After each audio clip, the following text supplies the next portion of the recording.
This is the story of Subbuteo.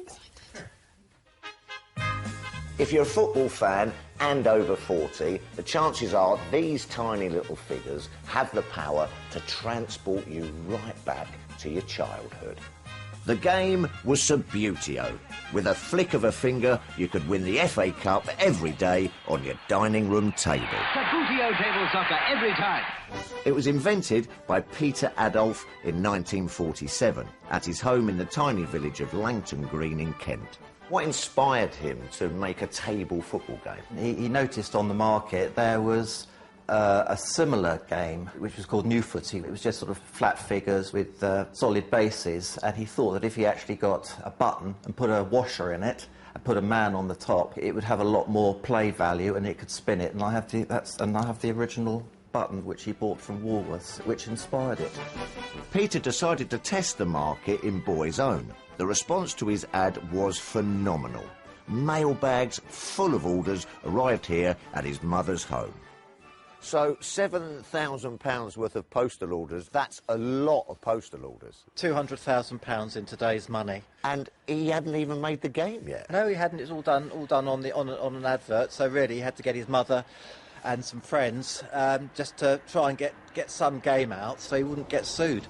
As work started on the first cardboard figures, Peter set about getting a patent for his game. He wanted to call it the hobby, but that was turned down. So he turned to his other passion, ornithology, for an answer. If he couldn't have the hobby, why not the hobby hawk? Or, to give the bird its Latin name, Falco Subbuteo Subbuteo.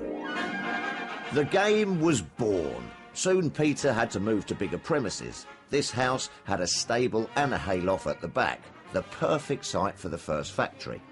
The 3D players replaced the cardboard figures in the early 60s. They were all painted by hand and glued into their bases by an army of outworkers in the village. Christine, what was your involvement? I used to stick the washers into the bottoms and then the men onto the tops. And how many would you have to do?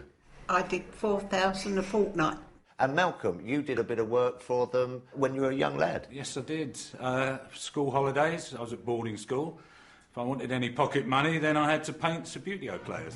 Peter Adolph branched out into other sports as well, rugby sevens and, of course, cricket.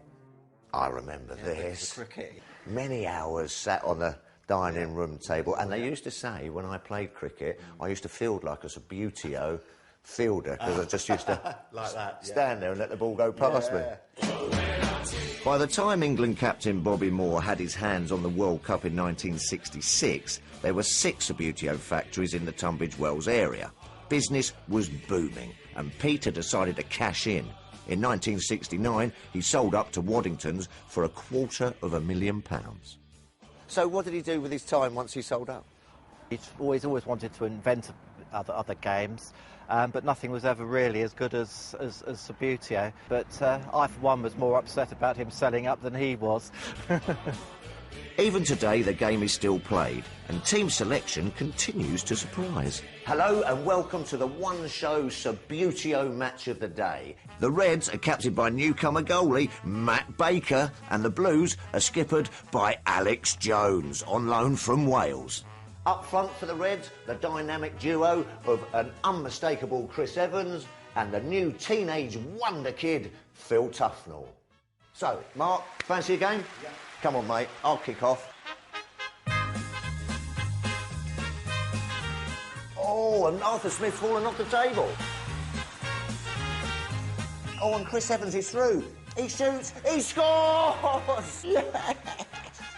Oh, it's a great run down the wing by Cary Grant. Passes it to Giles Brandreth. Goes round Larry Lamb. Oh, Matt, you've let it in. What have you done? Rubbish.